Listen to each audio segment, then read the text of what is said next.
Hi, ladies and gentlemen. In this meeting, I'd like to talk about my book, Bronze Age America. It deals with a voyage made by a Scandinavian king, we think, about 1700 years ago, 1700 years before Christ, from Scandinavia to the St. Lawrence Riverway to a point somewhere near where Toronto now stands, and there he established a trading settlement at what is now called Peterborough in Ontario. He brought cloth, apparently, from Europe to trade with the Algonquian Indians, and from then he obtained copper ingots rather like this one you see here. They originate in the Copper Peninsula on the shores of Lake Superior, and we know that they were mined by the Algonquians 4,000 to 5,000 years ago. There are about 5,000 vacant mines now left on the Copper Peninsula, and millions of pounds of copper were removed from them by the Indians, and nobody could figure out where they'd gone. The professors at the Michigan School of Mines produced this book about these ancient copper mines and speculated that perhaps Egyptians had come and taken the copper away. The archaeologists had nothing to say about the matter. Copper, not very much copper, is found in the remains of the Indians of that period.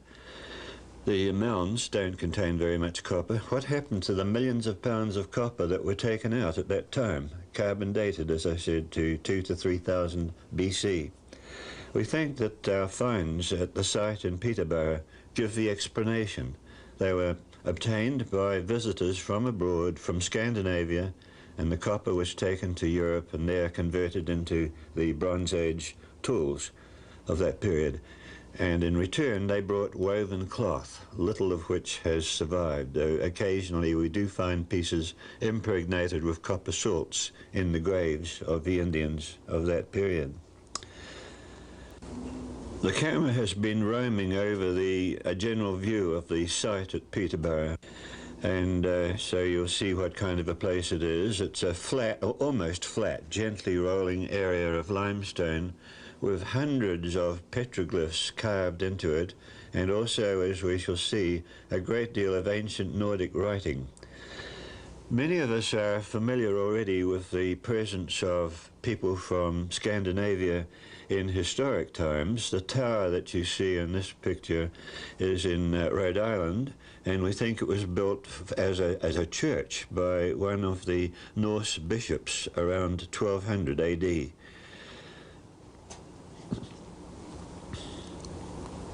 We have a whole series of letters written by the popes in Rome to these Norse bishops in Greenland and in parts of the USA. Here is a portion of an inscription which some of you may have heard about before.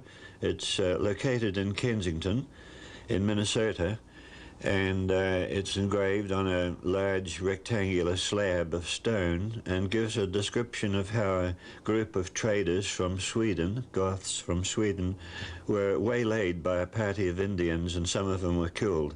This is an event that occurred during the 13th century AD. But what we have to speak about today is of a far earlier period. Excuse me. In one of my other talks, I've spoken about Bronze Age structures called dolmens. Here is one of those that I mentioned in that talk, which is in Sweden today. It's the type that most closely resembles the dolmens in North America. And here is an American twin matching that one in Sweden we just saw. This one's in New York State. Both the one in Sweden and the one we see now in New York have capstones of about 90 tons. They date, as you know, from the end of the Stone Age and the beginning of the Bronze Age, and that is to say they're about contemporary with these Nordic visitors that we are postulating came here around 1700 BC. That's long before the Vikings of historic times. And here is another view of that same dolmen in New York, showing the supporting stones holding the great capstone up. So this is the period we're talking about. And here's another one in New England, Lynn, Massachusetts. The period we're speaking about is when these structures had been in existence for not many centuries. At that time, at the close of the Stone Age, men in Europe, people in Europe, were beginning to learn how to mold copper into useful tools, and some had even learned how to blend it with other metals, to melt it and blend it with other metals to produce bronze. The characteristic tools of that period are like those you see illustrated on the screen. I have one here that was made, the one on the screen were made in Europe. Here is one that was made in North America at that time by people, Algonquians no doubt, in the Copper Peninsula of Michigan. This one is made of hammered copper. The copper was taken out of the rock with hammerstones and the vein of copper removed like that, and then heated and laboriously hammered into this form. Not melted, but just hammered. Here's another example.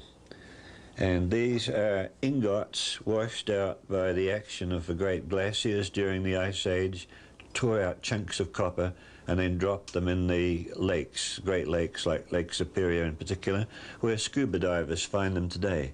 We think these were the materials that the American Indians were trading with their visitors from Scandinavia. Some of the other tools they made, you see an ingot in the center of this group, and some of the other tools that they made are represented around it, spearheads and arrowheads of various sizes, closely resembling those that were being produced in Europe at the same time. And here are other examples. These are American ones made from hammered copper. We know that the copper was hammered and not melted because it's characteristic of American copper that it contains granules of silver, and the silver can still be seen in these tools, not blended with the copper, so we know it was just hammered and not melted. If they had been melted, the silver would of course dissipated into the rest of the melt. Some years ago, a visitor, an archaeologist visiting USA from Denmark, saw in the collection of the American Indian Museum in New York the bronze axe that you see illustrated here in two views, and recognized it immediately as something that had been made in Scandinavia. It's a typical Scandinavian Bronze Age tool. And he wrote a little article, as you can see reproduced here, Bronzealderens Columbus. He's saying, was there a Columbus in the Bronze Age? How did the Scandinavian material get to North America? His guess was, I believe, quite correct. Now we're going to look at some closer shots of the site in Peterborough in Ontario, where, as you can see, there are representations of tools and weapons engraved in the surface of the limestone. You see a couple of daggers there. This is rather characteristic of that site. Weapons are illustrated many times over. There you see some spearheads and what looks like a hammer, a square hammer or a mallet. We think that these were carvings made by Algonquian Indians copying other work that had been done by the Scandinavian visitors. In this view you can see a square mallet or hammer on one side, and in the middle of the picture is a picture of a ship. You may think it's a rather strange looking ship, but that's the way the Scandinavians used to illustrate the ships during the Bronze Age. As we afterwards learned when we studied the site, the square mallet you see there is an Indian copy of a picture elsewhere on the site showing the thunder god Thor holding his thunder-producing hammer called Mjolnir. And here are more weapons. These large pictures of weapons, we think, were not drawn by the Scandinavian visitors, but by Algonquians who were interested in the weapons that the Scandinavian visitors brought. This is a large area of limestone that's been engraved. We find in Scandinavia, particularly in Sweden, large, almost flat areas of limestone, very similar to that we have in Ontario. And it, too, in Sweden, carries engravings of pictures of things that the Scandinavians were doing at that time. This is nearly 2,000 years before Christ. Here we have a very interesting one. It shows what is called the sun ship. The Scandinavian peoples and many other peoples during the Bronze Age believed that the sun crossed the sky every day on his ship. In this picture we see the ship with its steering rudder hanging below and a tall mast in the middle which carries the image of the sun and some other object on another mast nearby. The ship crossed the sky from east to west every day and then travelled underneath the earth back to the east again to travel the next day. The Canadian archaeologists who first studied these things before I had the opportunity to study them could not help but notice the similarity to the Scandinavian inscriptions and were considerably puzzled by that fact, but they couldn't conceive that Scandinavians had come to America before Columbus, so they supposed them to be an independent invention on the part of the Algonquians. Here are more views of Scandinavian ships at the site in Canada, at Peterborough, and you'll notice rows of dots between the ships. Actually, this is a form of writing in which letters of the alphabet are made up by combinations of dots. And those dots, as we shall see later on, are actually giving the names of the ships there, Scandinavian names of the visiting ships. A record of the visit by King Woden Lithi. Here is another characteristically Scandinavian picture of a ship. That's the way they represented the rowers, as like matchstick figures with heads at different heights, and some dominating captain or somebody standing on the left-hand side of the vessel. These are all at the Peterborough site in Scandinavia. And there are more ships visible in this view, and also some human figures. Some of the figures we think were added by the American Indians afterwards. In the lower part of that picture you'll see two things looking like the letter T, and there's a ship in between them drawn sideways. The two objects looking like the letter T we believe are copies made by the American Indians of Thor's hammer, the hammer of the thunder god whom the Scandinavians worshipped. And here are yet more ships. I'm just showing this series of shots from the site so you can get the general idea of what it's like. The government of the province of Ontario has declared this site a provincial park and has protected the whole petroglyph site from damage by weather or by vandals. Here are some Scandinavian ships represented as they are seen in Scandinavia, in Sweden today, with one of the symbols of their alphabet above, the circle with a cross in it. It seems the whole fleets of ships were traversing the waters around Scandinavia excuse me, during the Bronze Age. And this is a grouping of petroglyphs carved in limestone in a place called Bohuslän in Sweden, showing one of these fleets of Scandinavian ships with the writing, which we call tifinag, made of dots scattered amongst the petroglyphs. There are hundreds of carvings of Scandinavian ships from this period, and we can't help but realize that the waters of Scandinavia must have been very busy with whole fleets of seagoing people so long ago. Look in the middle of this picture and you'll see what look like pairs of footprints or pairs of shoe prints. That's what they are. And for a long time they puzzled us. But we now realize that these are forms of, let me think, what's the word they used for them? They're forms of writing in which you use other pictures of other things that sound like what you want to say. Rebus, it's called a rebus. You make up pictures from various elements, and if you say what you see and then think carefully, you're realizing that what you're saying sounds like something else, which is what the message really is about. These are prayers to the god of the sea to protect the fleet. Strange way of writing a prayer, but that's what it turned out to be. Now, here are some of the remarkable features of the petroglyphs site in Ontario compared with corresponding ones in Sweden. To the left, we have a dancer dressed as a bird, perhaps an eagle, a dancer, as represented at Peterborough. And on the right, you have virtually the same thing as represented by a dancer engraved of a dancer, I should say, engraved in the limestone at Bohuslän in Sweden. Apparently, in Sweden, they were doing the same things as people were doing in Canada at that date, about 1700 BC. Here are some more dancers. We don't know exactly what they're doing. The one on the left, is, as we see him, is Peterborough. Perhaps they're acrobats, maybe. And the one on the right is a very similar dancer represented in the rock in Bohuslän in Sweden.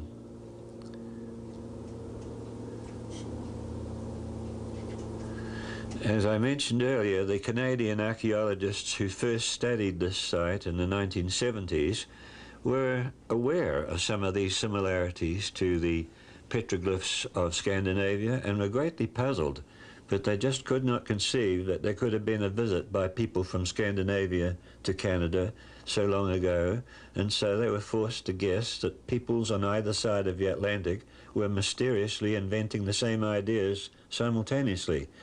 Here we have pictures of what we know now is a god holding up greatly enlarged hands. Actually, it's the god, a god who had a great glove called Glothi, and his name was Thunor, or as the Scandinavians say, Thor, the god of thunder. These are as represented in Sweden. Here we have the same god depicted in Canada at Peterborough. The god Thor, with his giant glove Glothi, showing on the right-hand side, and on the left, he's just dropped his hammer, the hammer that makes the lightning and thunder.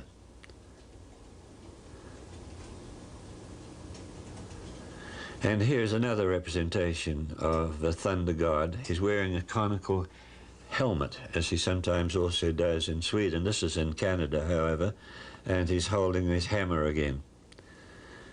Thunor or Thor. Thunor seems to have been the word used by the people who came to Canada around 1700 BC.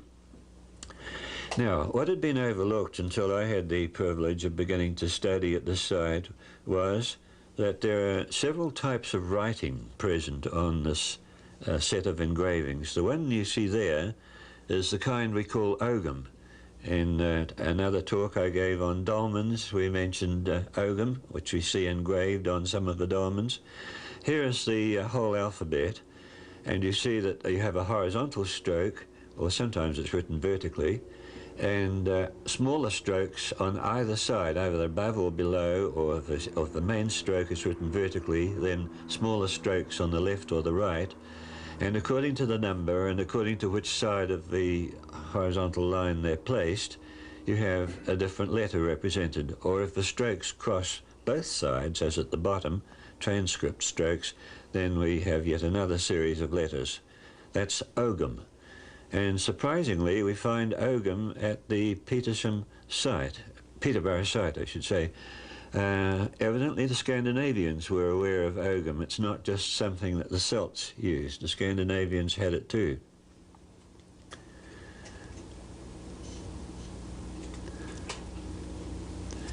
Here's another kind of writing called Tifinag. We have a picture of a ship, and at one end there's a vertical stroke. At the right-hand end there's a vertical stroke. In the middle you see where it says M, a stroke in the shape of a crescent moon, and at the left-hand end a circular marking labelled R. The vowels were missing from this alphabet. They only wrote the consonants, and the word is RMN, to be pronounced Ormen, and it means literally the worm. But in those days the word worm, or orm as it is in Norse, was used for sea serpents and dragons, and this is telling us the name of a ship. This is engraved in Scandinavia, and it's a picture of one of their great seagoing vessels called the Dragon, Ormen. The N at the end is the definite article, the. It's characteristic of Norse that the article, the, is put at the end of a word instead of at the beginning. We say the worm, they say worm the. Here's another one, also in a Scandinavian site, Swedish site, and it has the letters D. You see at the bottom an upside down V, that's the letter D. Then we have a circle, that's the R that we've just seen in the other petroglyph. Then a circle with a dot in it, that's an S. And then two small dots side by side, that's an L. And we read it from right to left. It's D-R-S-L, Drasil, which is a favorite name given to ships by the Norsemen. It means steed or horse. And the Norsemen liked to think of their ships as horses that rode across the sea. Even in Viking times, 3,000 years later, they still used that formula, Drasil.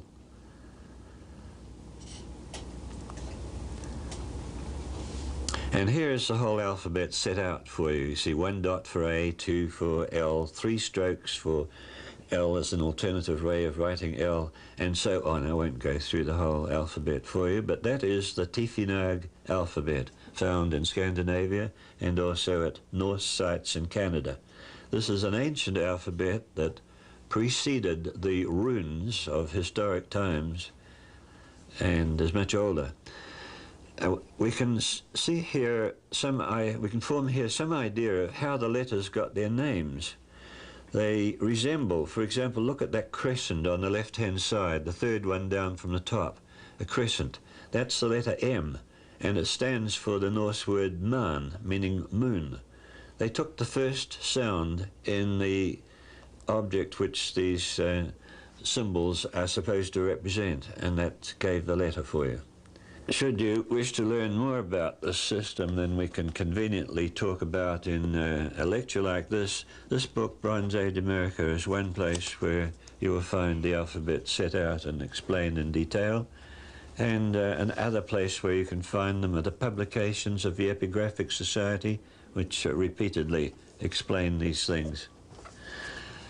To my great interest, after my book was published, the Canadian schools began to take an interest in what I had found, and one of the teachers, Raymond Beaumont in Winnipeg, has issued these leaflets for his fellow teachers to use in teaching the Canadian children about this wonderful site at Peterborough. The instructions in these leaflets include the one which you see in the slide now, explaining to the Canadian school children how this writing works. You can't imagine how pleased I was when I realized that our work was now being made known to the younger generation of Canadians. I hope the same thing will happen in the USA. I'm surely grateful to Mr. Beaumont for what he's doing.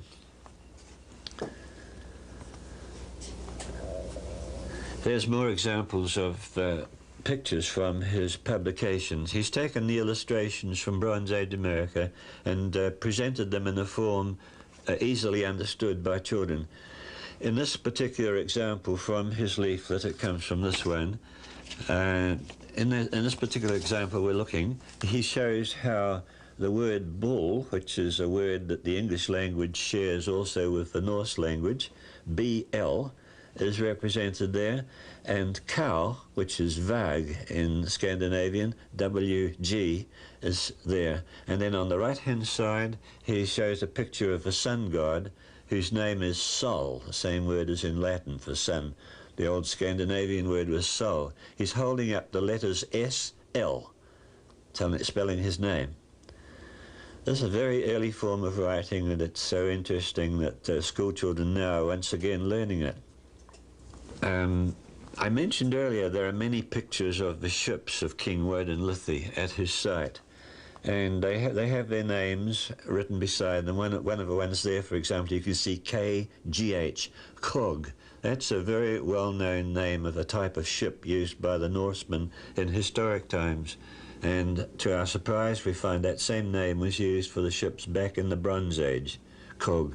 There are 3 different names for different kinds of ships that we find in these Peterborough inscriptions. A very interesting demonstration of how long a knowledge of the sea and knowledge of seafaring has been present amongst the Scandinavian peoples.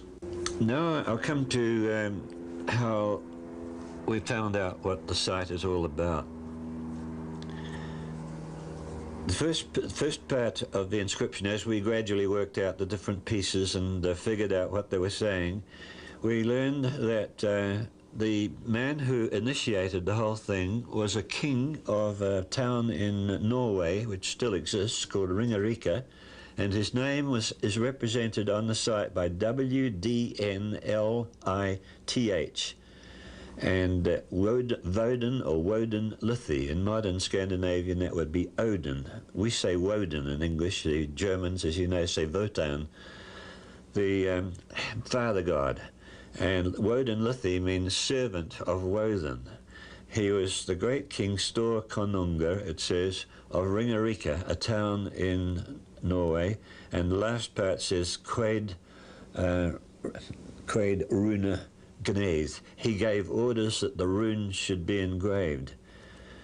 Here we have a picture of the man in the middle, that's the king, and below it you see 3 hieroglyphs.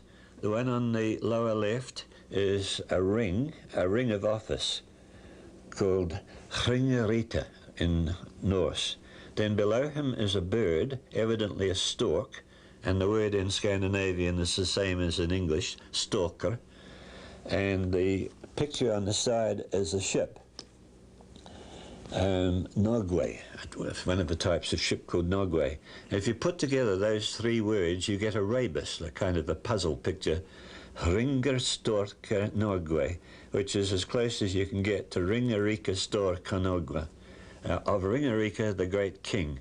And then above, no, I haven't quite finished yet. Above that are the letters of the alphabet, spelling his name, W-D-N-E-L-T-H, you see there, Woden Lithi, and then rune R-N on the upper right-hand side, the runes, and then on the left hand at the top, K-W-D, Quaid, gave orders, and then in the middle on the left, G-N-D, Gneiz, gave orders to engrave. Woden Lithi, the great king of Ringerike, gave orders to engrave these runes. Runes, as you know, is the old word for secret writing. So that way, from this part of the inscription, we found out who it was that had led the expedition and how the inscription came to be made. Next thing we wanted to know is what were they doing here? And we learned that from this part of the inscription. On the left, I'm not going to go into all these details, but I think you can see now how we read them. We find out the letters and then find the Old Norse words that they correspond to.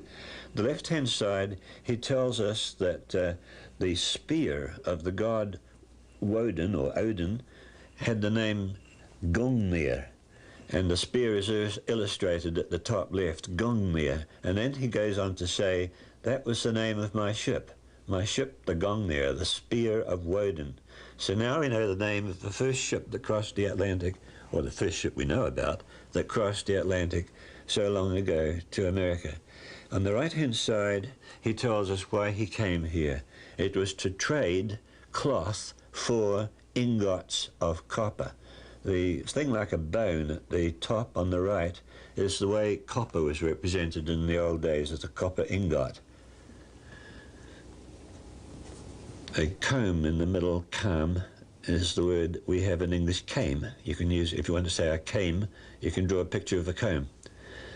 One of the things that Woden Lithi did while he was staying here, he stayed here about 7 months, he set up an astronomical observatory for his settlers, whom apparently he left behind when he sailed back to Scandinavia. He left some trading settlers behind. And they wanted to be able to celebrate the great festivals of the Scandinavian calendar year at the correct time when their people back home were doing it. So to enable them to do that, he left this observatory engraved on the site at Peterborough with the image of the sun god in the middle there, laid so that it points towards the direction. You see it on the lower right. That is actually the southeast, like a compass. It's pointing to the direction where the sun will rise on the midday winter festival around the 25th of December, when they held the festival called Yule, from which we inherit Christmas. That was his observatory. I won't try to say more about it here because in the space of a 1-hour lecture you can't deal with every detail. This is a very interesting portion of the Peterborough inscription, which tells us something of the knowledge of the heavens that the ancient people had at that time. This is a portion of a zodiac which he has engraved, and apparently it corresponds to the part we would call the ram. The bear shown on the left-hand side, that corresponds to what we call the ram. Then we say the bull, and he's engraved an elk, and he's written the word LG there, elg for elk. Then we have on the right-hand side the heavenly twins and the crab. So he's got the ram, the bull, the heavenly twins, and next the crab, the lion stands, and so on. The 12 signs of the zodiac. Now the interesting thing he has to impart to us from this picture, there's more of a zodiac, but I'm not going to spend time illustrating the whole of it. The interesting thing for, please don't take it away. The interesting thing about this zodiac is that you'll see below a sign WG, vague, which means the balance. And that was the word we believe that was used for the word for equinox, the balance of day and night.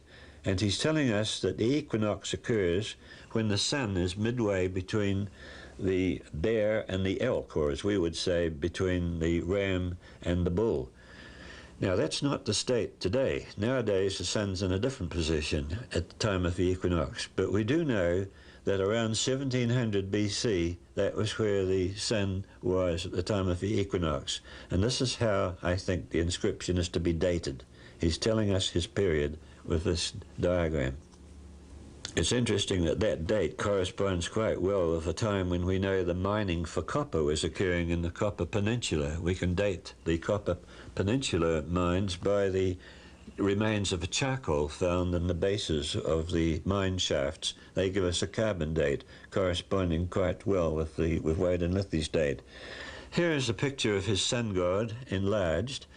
You notice the rays around the sun itself are of varying length, and they actually spell the word sol.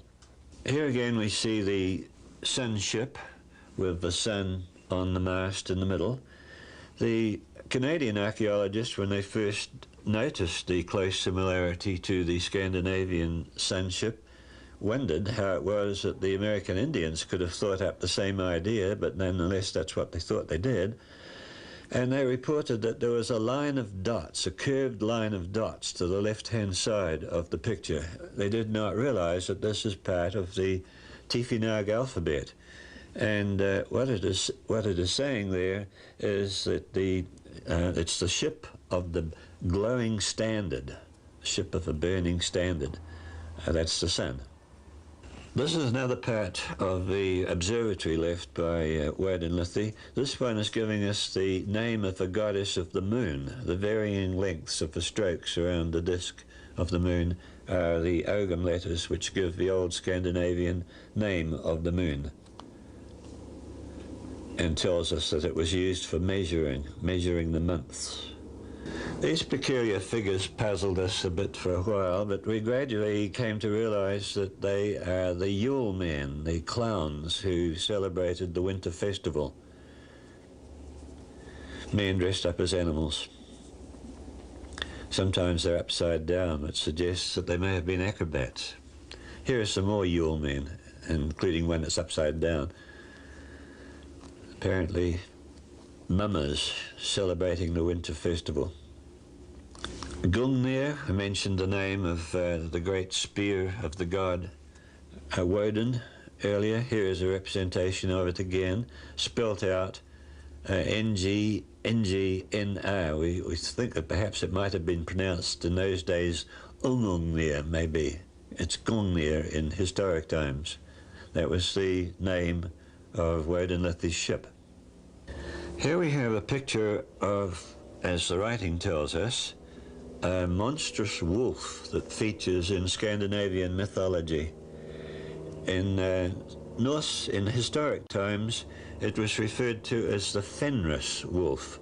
Here we find it WNR, as if the F had been preceded by a W sound in the Bronze Age, something like Wenry or Wenris maybe, but it's obviously the same as the Fenris wolf of historic times, a giant wolf which attacked the gods of Valhalla.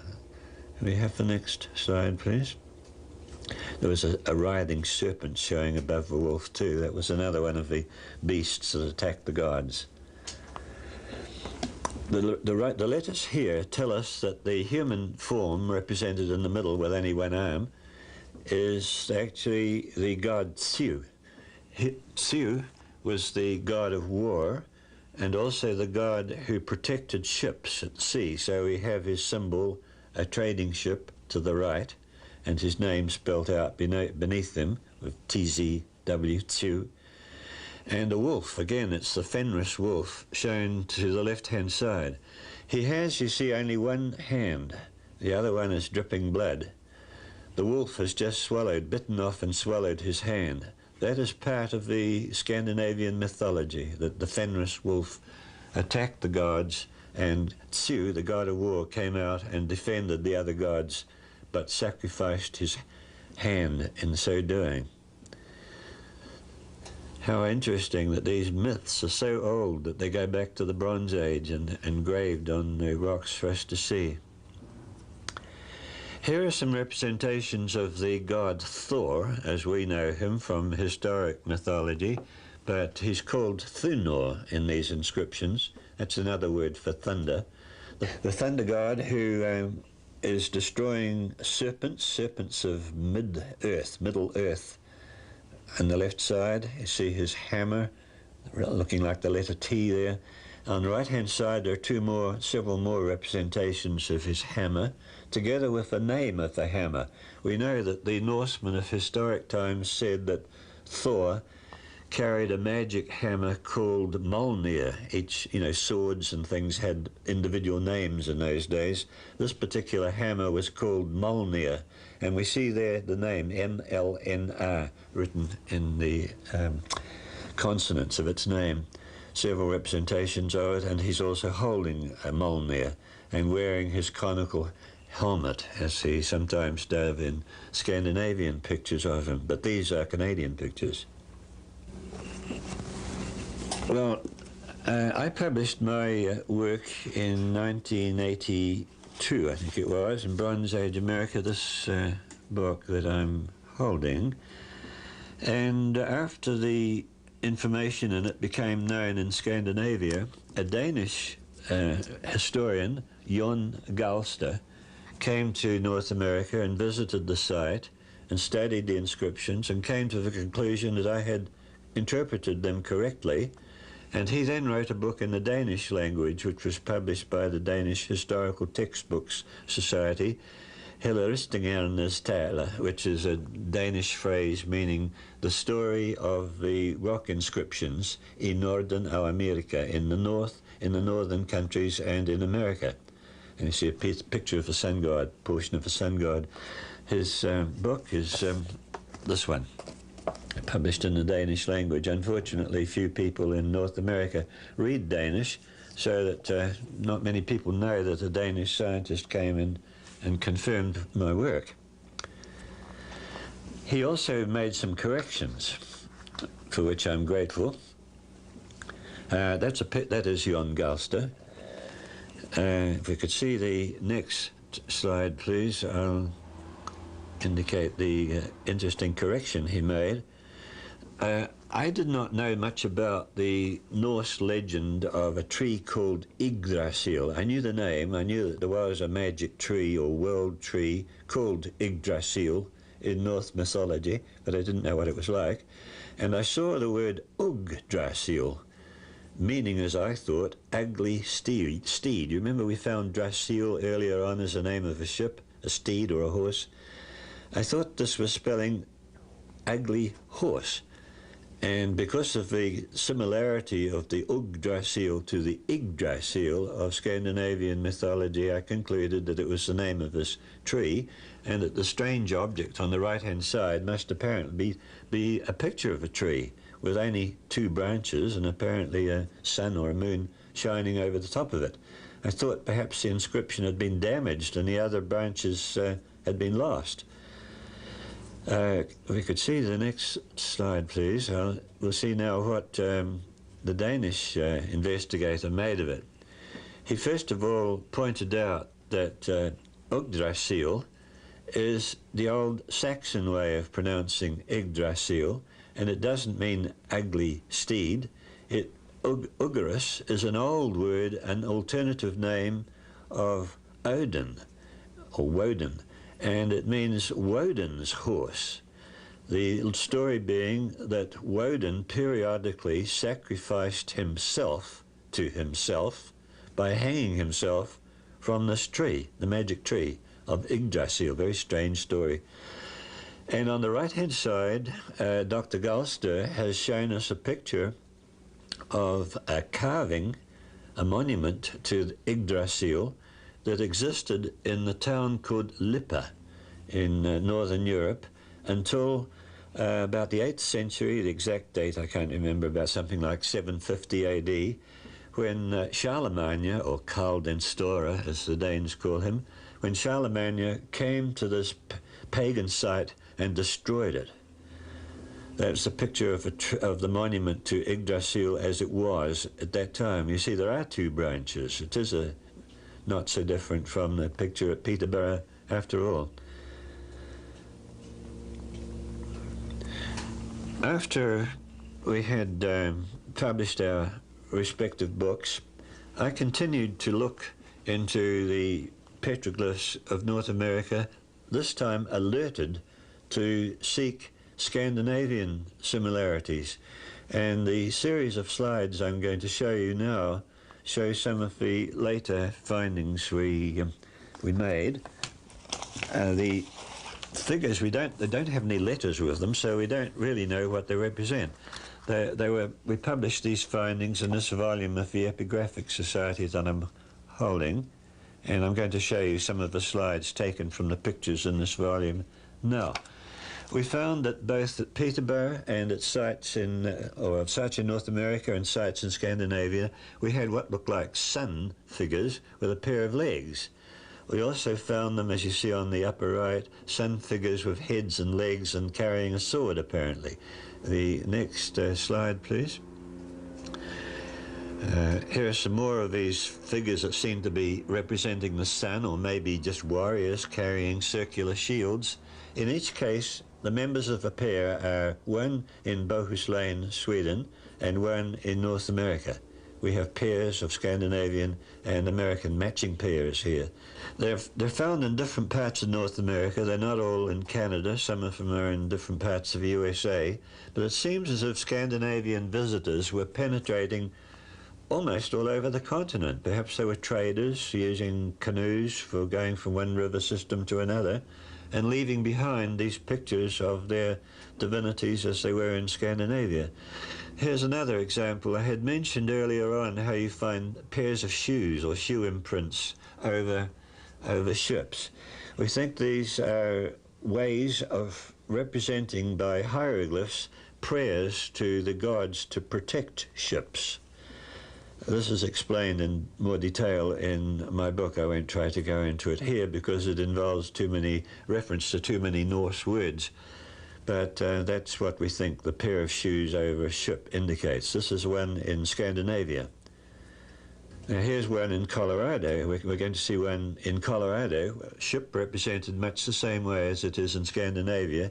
Instead of pairs of shoes, we have footprints, probably representing the same thing. A prayer for protection of a ship. These are Scandinavian pictures of ships with what are usually taken to be acrobats performing evolutions over the ship. We don't yet know what it really means. I suspect that it's a rebus, and that if you say the right words, you're going to get another prayer for the protection of a ship. But whatever it is, the characteristic feature is that somebody that looks like an acrobat is performing some evolution over one end of a ship. These are in Scandinavia. Now, look at this one. This is in Colorado. A picture of a ship very much like the Scandinavian versions of what ships are like. And here's an acrobat performing something or other over one end of a ship. That must surely have been engraved by a Scandinavian visitor. Another strange series of pictures we find in Scandinavia, some kind of a mysterious hand projecting upwards from a ship. It must be some rebus asking for the protection of the gods of that ship. A hand is drawn over the ship. That's the Scandinavian picture. We haven't found a picture like that in North America yet, but just to indicate how the Scandinavians got around, here is one from the Middle East. It must be a Scandinavian ship with the same strange hand projecting above it. And this is a really curious one at Bohuslän, Sweden. A ship or ships, we don't know whether one or two ships are represented in this picture, beside an enormous bird at one end. And we can pretty well figure out what that rebus is saying. If you pronounce the words in Old Norse, a great bird has waded alongside two ships.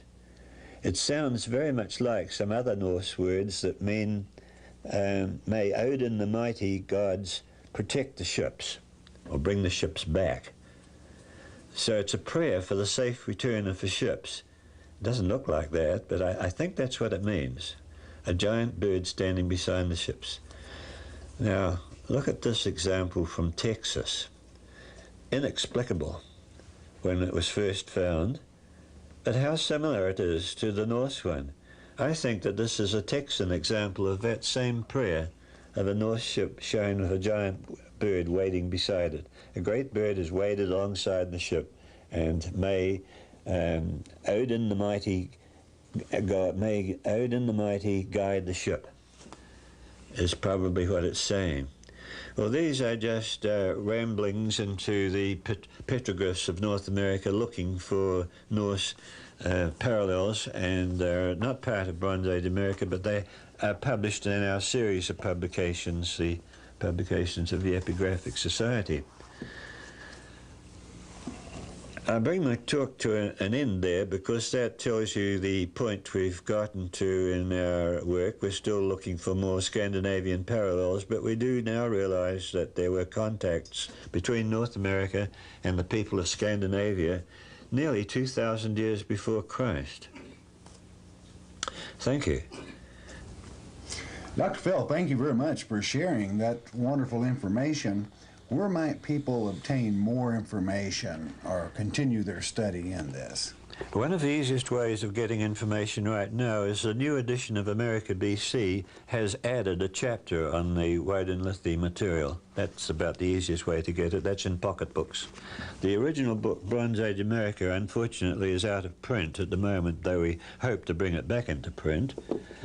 And for the most up-to-date summary of archaeologists' views on the site, the spring 1990 issue of Review of Archaeology, published by the Peabody Museum in Salem, Massachusetts, gives the archaeologist's view of the site now. It can be obtained for about $8 from the Peabody Museum, or we can help you if you can't find it. And I notice here that out of Petersboro, we have Petersboro Experts, called book by Professor, quote, stark raving nonsense. Well, I'm afraid I would have to disagree with those that would say this. And I want to congratulate you again on your work, wonderful work, and would you like to comment on this article? Of course, I learned from this and also from similar experiences with other books that one necessary tool you have to have when you're engaged on this kind of work is the hide of a rhinoceros, as you get every kind of brickbat thrown at you. But that's the way it is when you're changing something that's been an established form of history for a long time. You have to put up with a lot of objections. Well, and Could you tell us a little bit about Aesop and how that people might acquire Sure. these works? Aesop is a volume we publish each year. It has a colored picture nowadays. Each year it has about 350 pages, and it costs about $32.50 to buy it. We sell it from the Society's headquarters. Will you be giving the address when Yes, we certainly will be. And each volume deals with a selection of articles, but one that would particularly interest your viewers would be the series beginning of this one, volume 15, which deals with the Kensington Stone. Articles by Dr. Richard Nielsen of the University of Copenhagen in Denmark has discussed the whole structure and the letters and every grammar and every detail you can find of the Kensington Stone in Minnesota, which tells the story of a party of Swedes who were waylaid by Algonquian Indians in the, I forget whether it was 13th or 14th century, but it was before Columbus. Yes, 1362, if I remember Is correct. it? I forget now. I have this entire collection in my library, Dr. Fell, and I Good. treasure it, and I could not recommend it enough to anyone that wants to make a deep study. Thank God for teachers. You know, we have people that like to talk about subjects, but I hope you note how Dr. Fell has gone into detail by detail by detail, and then you would still have certain people that would come out with an article like this. I suppose if your credentials are the word threatened would certainly be too strong, but if you don't know, if you're ignorant of the subject, it's real easy to say, well, it's a fake or something of that nature, rather than delving into, researching, trying to understand the people, various peoples in their travel. Dr. Fell, I want to congratulate you on your many years of work and for bringing this knowledge forth and sharing it with the people. We congratulate you. Well, Pastor Murray, I want to thank you for the facilities you're offering us to make it known to a much wider audience. Well, I've wanted this for years.